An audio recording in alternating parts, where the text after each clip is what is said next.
Në fakt, ditët e tjera kanë folë për vuajtje, kanë folë për dhimbje, ndërsa sot do të flas për falenderime, do të flas për dashuri.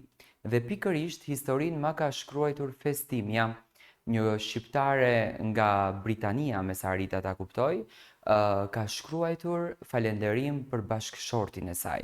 Historinë e parë do ta nisim me një falemnderit. Historinë e parë do ta nisim me fjalë të bukura dashurie.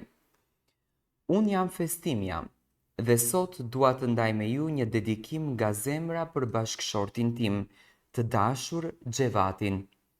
Për njeriu që ka qenë gjithmonë pranë meje, në të mirat dhe në të këqijat të mijat. Ishte viti 2009, kur u njohëm për herë të parë. Ishte pikërisht 14 shkurti, dita më e bukur për mua.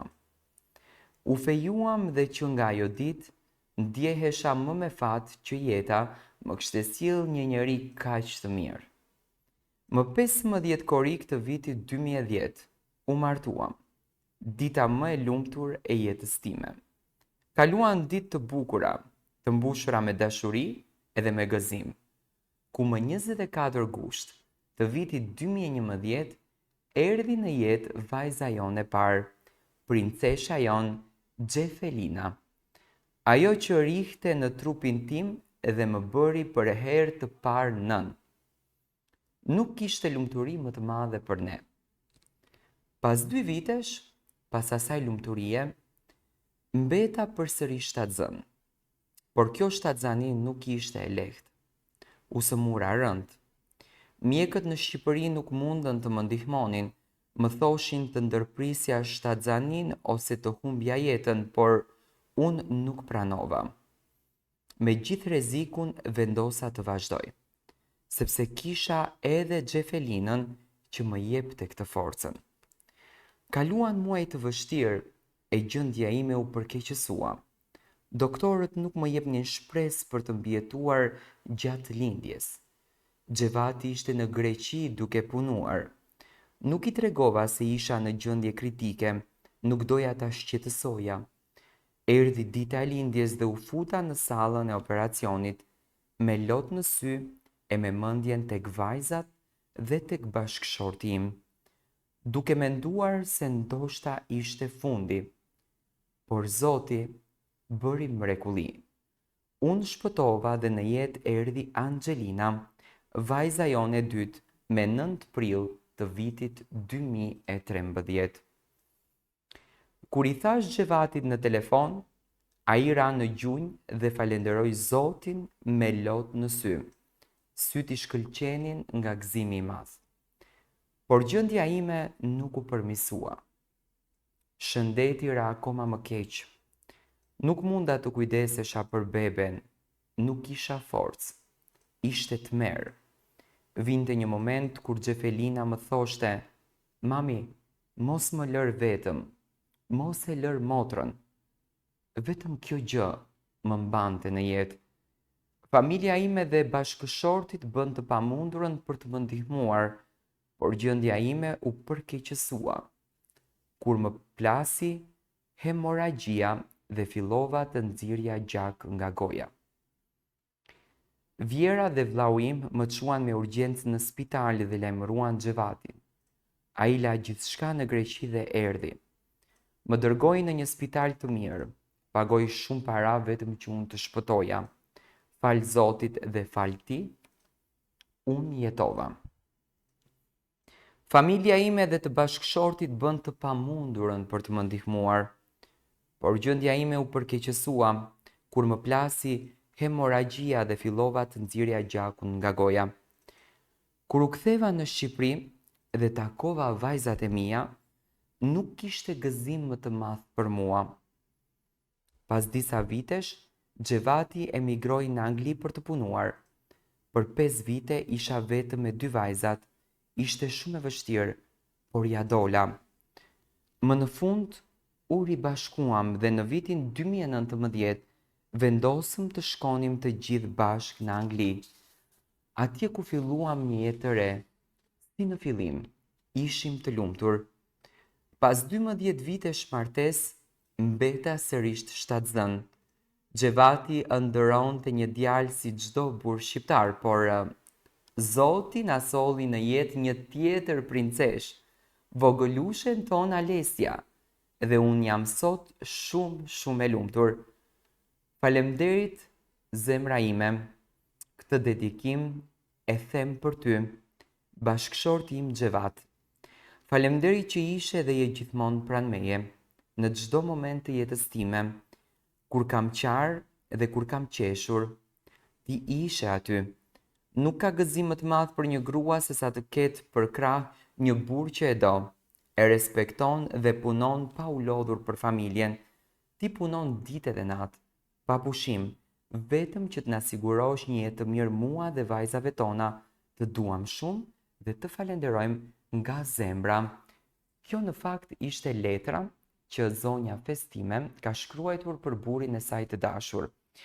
Në të gjitha komentimet që unë kam bërë në për historitë e mia, kam thënë që Zoti me patjetër që e cakton fatin e njeriut, Zoti vendos për ardhjen dhe ikjen e tij nga kjo botë, por dashuria është një dhuratë shumë e bukur për të luftuar çdo sëmundje.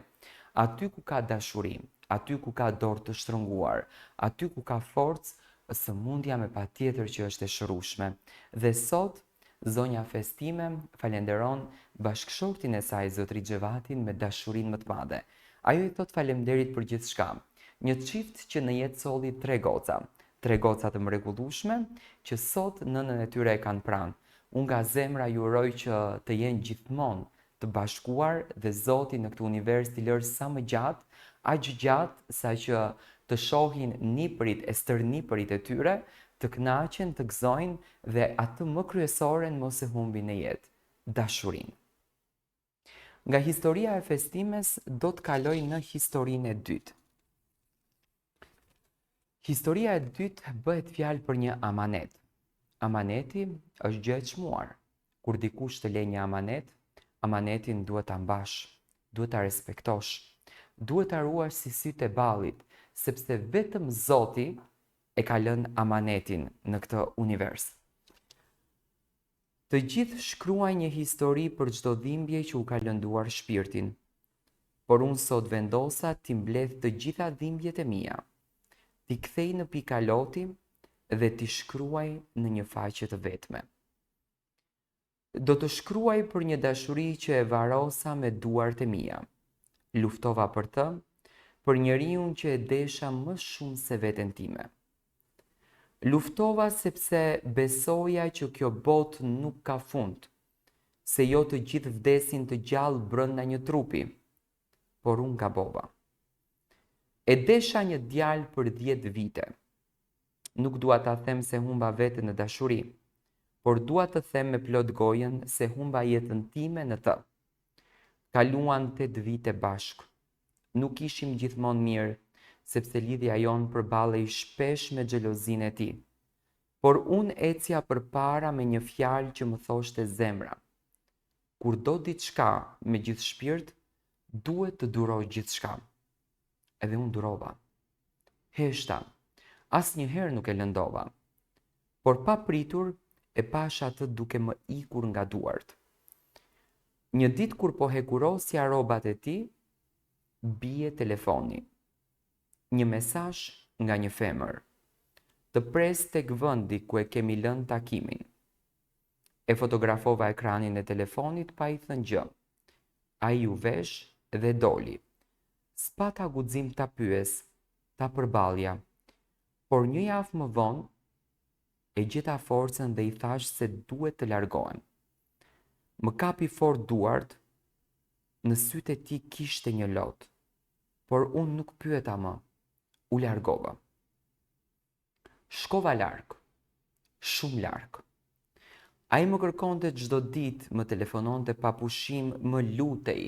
Kthehu, nuk të kam tradhtuar kur, kjo nuk është ajo që ti mendove. Por inati më kishte vërbuar. Një vit i plot kaloi pa i folur. Në muaj ngusht pash një story ku kishte bler një motor. I shikoja pamje të mbushura me dhimbje. Më pas rashtëflia dhe në gjumë pash një ëndër, Një figurë më vinte pranë, por nuk e dalloja kush ishte. Në mëngjes më vjen një telefonat. Duhet të vish urgjent, i dashurit ka bërë aksident. Unë ngrita si e çmendur. Në spital më thanë mos u shqetëso. Është në koma, por do të bëhet mirë. Prita. Çdo ditë shkoja me shpresë që do të zgjohej, por nuk ndodhi. Pas një javë doli mjekja, na vjen keq, ai nuk jeton më. Aty mu shëm bota. Nuk e besoja dot që ai që më donte me shpirt më la. Ai që e doja me mishe me shpirt më la pa asnjë fjalë, pa një përqafim, pa një lam të mirë. Pas 2 muajsh shkova në shtëpinë e tij. Në dhomën e tij gjeta një libër ku kishte shkruar shumë për mua. Në fund të librit kishte një shënim. Kur të vdes, eja në varin tim, e vogla ime, më sill një lule. Atë ditë çova 99 trëndafila të kuq edhe një të bardhë. Me një kuptim të vetëm, kur të bëhet trëndafili i bardhë i kuq do ndaloj së dashuruari. Por ajo kur s'do të ndodh.